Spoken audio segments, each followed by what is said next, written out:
खुशी है कि यहां 2200 से अधिक एग्जीबिटर्स अपने प्रोडक्ट्स और सर्विसेज का प्रदर्शन कर रहे हैं। इस बार ट्रेड शो का कंट्री पार्टनर रूस है, यानी इस ट्रेड शो में हम एक टाइम टेस्टेड पार्टनरशिप को और भी मजबूत कर रहे हैं।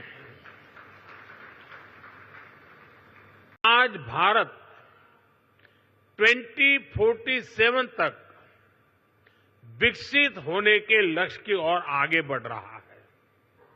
दुनिया में हो रही डिसरप्शन और अनसर्टेनिटी के बावजूद भारत की ग्रोथ आकर्षक है।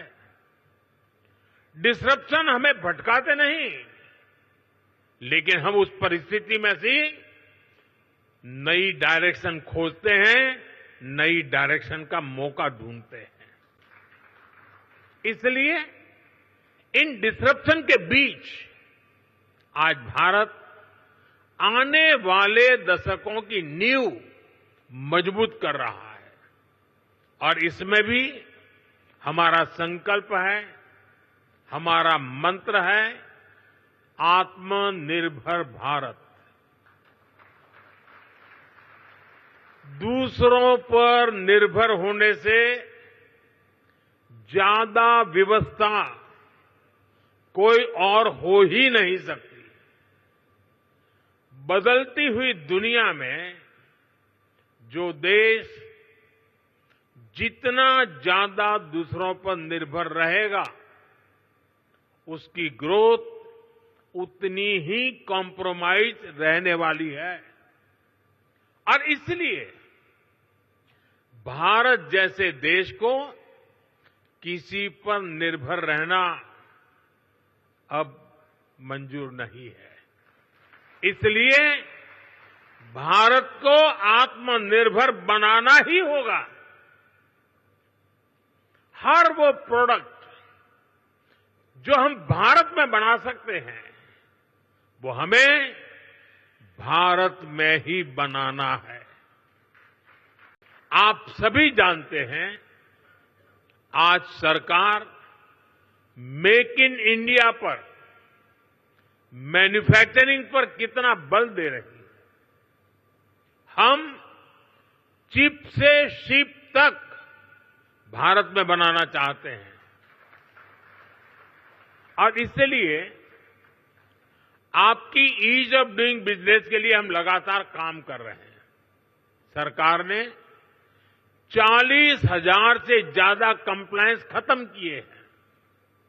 व्यापार कारोबार में होने वाली जिन छोटी छोटी गलतियों पर आपके खिलाफ केस होता था, ऐसे सैकड़ों नियम उनको सरकार ने डीक्रिमिनलाइज कर चुकी है।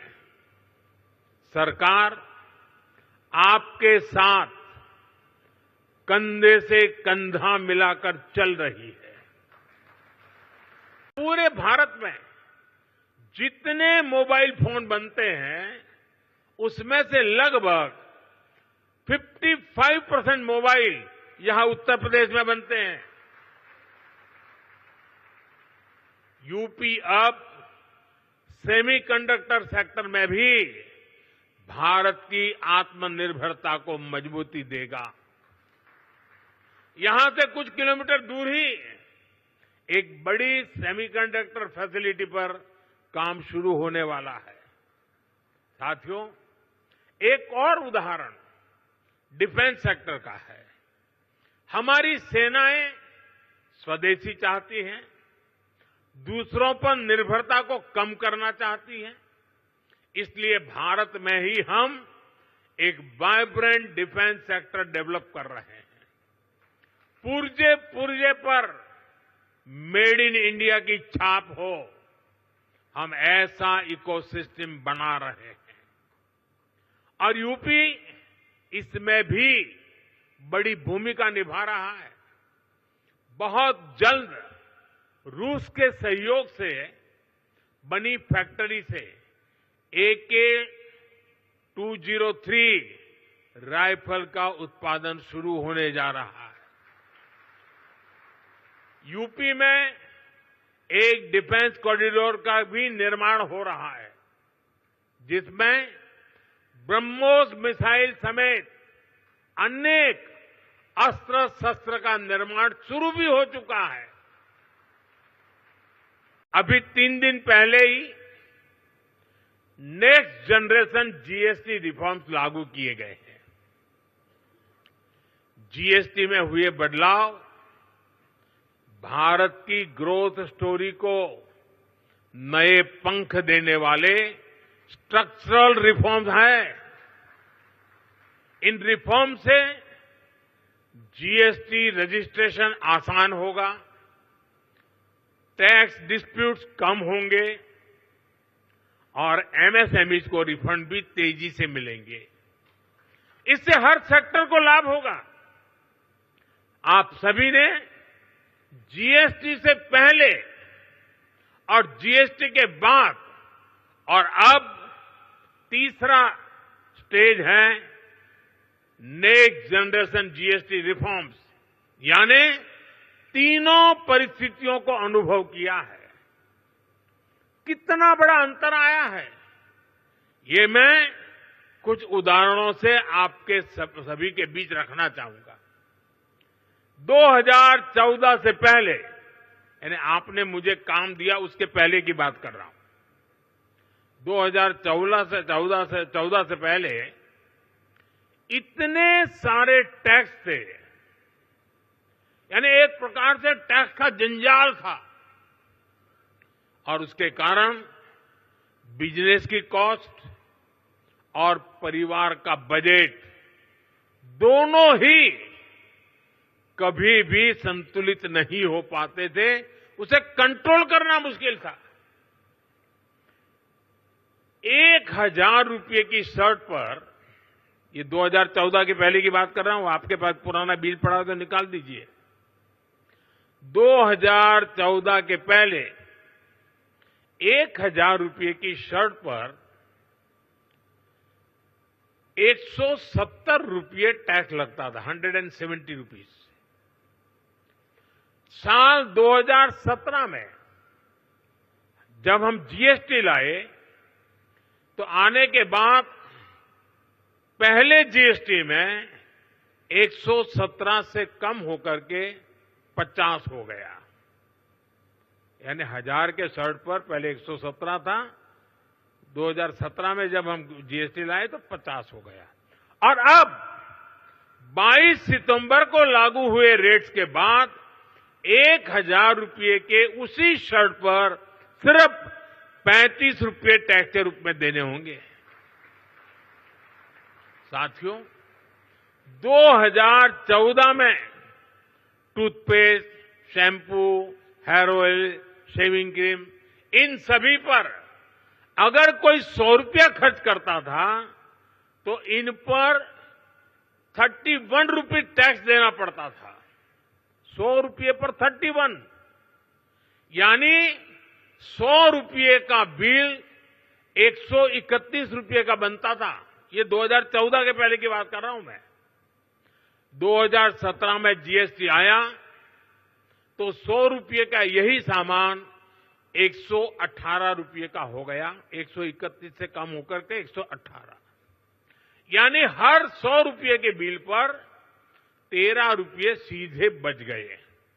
अब जीएसटी की अगली पीढ़ी में, यानी इस बार जो जीएसटी का रिफॉर्म हुआ है, ये सामान 100 रुपये पर 5 रुपया 105 रुपये का हो गया है। 131 से 105 पर आ गया, यानी 2014 से पहले की तुलना में सीधे 26 रुपये की बचत, 100 रुपये पर 26 रुपये की बचत देश के सामान्य नागरिक को हुई है। इस उदाहरण से आज समझ सकते हैं कि एक सामान्य परिवार की हर महीने कितनी बचत हो रही है। राजनीतिक दल देश के लोगों को भ्रमित करने का प्रयास कर रहे हैं। 2014 के पहले वो जो सरकार चला रहे थे, उसकी नाकामियां छिपाने के लिए कांग्रेस और उसके साथी दल जनता से झूठ बोल रहे हैं। सच्चाई ये है कि कांग्रेस सरकारों के समय टैक्स की लूट मची हुई थी और लूटे हुए धन में से भी लूट होती थी। देश के आम नागरिक को टैक्स की मार से निचोड़ा जा रहा था। ये हमारी सरकार है जिसने टैक्स को बड़े पैमाने पर कम किया है, महंगाई कम की है। हमने देश के लोगों की आमदनी बढ़ाई है और बचत भी बढ़ाई है। जब 2014 में उनकी सरकार थी, 2 लाख रुपए तक इनकम टैक्स माफ था, 2 लाख रुपए सिर्फ।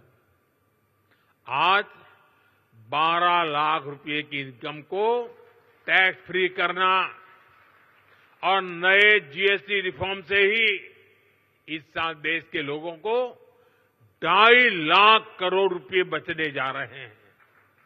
देशवासियों की जेब में 2.5 लाख करोड़ रुपया बचेगा और इसलिए तो देश आज गर्व के साथ जीएसटी उत्सव मना रहा है, जीएसटी बचत उत्सव मना रहा है।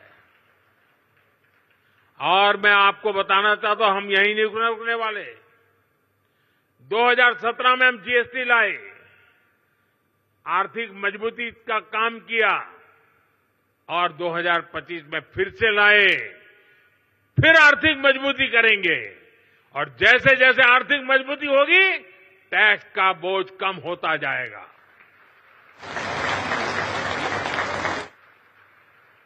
देशवासियों के आशीर्वाद से जीएसटी रिफॉर्म्स का सिलसिला निरंतर